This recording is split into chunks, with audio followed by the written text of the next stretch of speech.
Hi!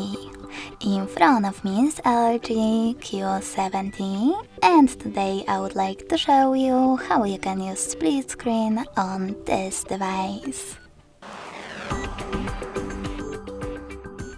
First of all, select one of your apps that you wish to use on the top half of your screen, in my case Play Store.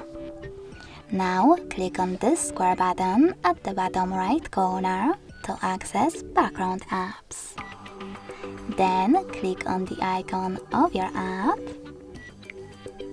select multi-window from the list and click on Home button.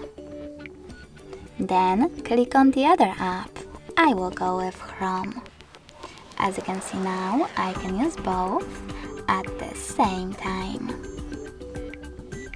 If you wish to go back from this mode, drag the first app upwards or downwards and select Home button.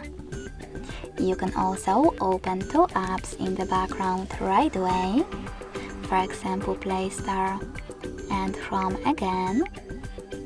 Then click on the square button and click on the icon of your app that you wish to use on the top half. Select multi-window again and click on the other app from the background. You can close it the same way. Thanks so much for watching. If you enjoyed this video, smash that like button, comment and subscribe. Bye!